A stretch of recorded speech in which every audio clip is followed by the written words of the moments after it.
Nouvelle capsule de podcast, on va parler aujourd'hui de la motivation. Il y a quelques semaines, je me suis rendue au Cameroun, en Afrique, pour faire un séminaire sur la motivation. Il n'y avait pas que ce sujet-là, mais c'était un des sujets principaux. L'idée était d'expliquer comment on fait pour motiver les collaborateurs. Aujourd'hui, 2021, comment fait-on pour motiver les collaborateurs avec tout ce qui s'est passé ces derniers mois? Écoutez, on va essayer d'y répondre en 5 minutes.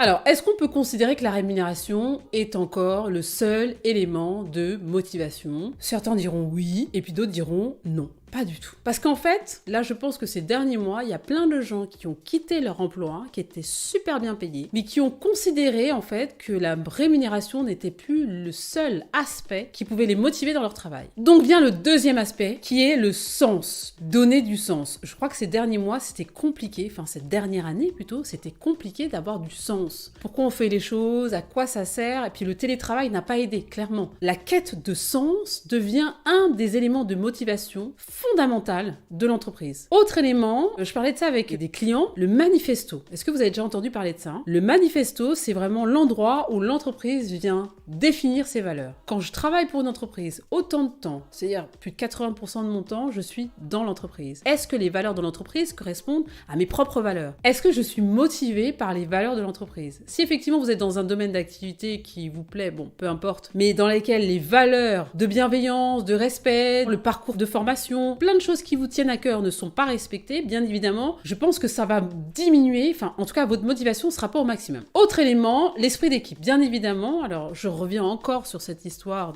sur les 12 derniers mois, on n'a pas beaucoup vu les équipes, on n'a pas beaucoup vu notre manager, on n'a pas beaucoup vu nos bureaux, bref, on était beaucoup chez nous. Je pense que ce qui a profondément manqué aux gens, c'est ça, c'est se retrouver en équipe, c'est faire des réunions, de voir les gens, de créer du lien, de se retrouver autour d'un café, autour d'un repas, quand on déjeunait le midi avec ses collègues. Et en fait, là, on s'est rendu compte à quel point l'esprit d'équipe, à quel point l'ambiance dans les entreprises, entre les collaborateurs, était un élément de motivation et que l'éloignement pouvait diminuer la motivation, même l'intérêt et augmenter même le stress et l'anxiété qu'on pouvait avoir vis-à-vis de sa carrière professionnelle. Autre élément important, c'est le fait que les gens puissent proposer des choses. Alors, soit la transformation de l'entreprise, soit la créativité de l'entreprise, que les collaborateurs se sentent intégrés en fait dans les processus de décision, se sentent intégrés dans les idées, voire même la vision de l'entreprise. Il y a des entreprises qui aujourd'hui, les collaborateurs sont dans la démarche de définition de la vision de l'entreprise. Donc c'est vraiment quelque chose qui vient avant les objectifs stratégiques, avant même les objectifs opérationnels. Donc effectivement, quand vous êtes un opérationnel et que vous participez à la définition de la vision de l'entreprise, a priori, quand on tient compte de ça, c'est quand même beaucoup plus agréable pour vous de travailler dans l'entreprise. Vous vous sentez vraiment appartenir à quelque chose. Le sentiment d'appartenance est un élément vraiment, vraiment important. Et dernier élément, je dirais que la motivation des équipes, elle se fait par les événements que l'entreprise va organiser, donc team building, voyage incentive, séminaire, à petite échelle ou à grande échelle, peu importe, vous faites en fonction de vos moyens. Donc tous ces éléments-là vont constituer, j'en ai dit quelques-uns, je pense qu'il y a plein d'autres éléments, mais c'est les éléments principaux qui peuvent constituer la motivation des collaborateurs. C'est quelque chose que nous on fait dans nos différentes activités. N'hésitez pas à écouter cette capsule quand vous êtes manager, DRH ou autre et que vous avez des problématiques pour motiver vos équipes. En tout cas, je vous souhaite une bonne fin de journée. Merci beaucoup pour tous vos likes, vos partages et vos commentaires pour cette capsule. On se donne rendez-vous demain. À bientôt.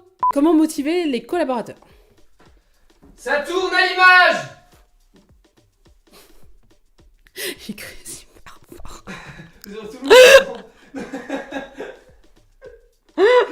Je me suis dit, pourquoi il y a... Non, mais je sais pas, je vois les gens qui bougent dehors, donc je sais pas, peut-être qu'ils n'ont pas entendu. Bon, rendez-vous sur le site internet c'estincroyable.world. Vous pourrez découvrir nos programmes de formation et de coaching. N'hésitez pas également à nous suivre sur les réseaux sociaux, Instagram, YouTube, Facebook et également sur WhatsApp. À bientôt!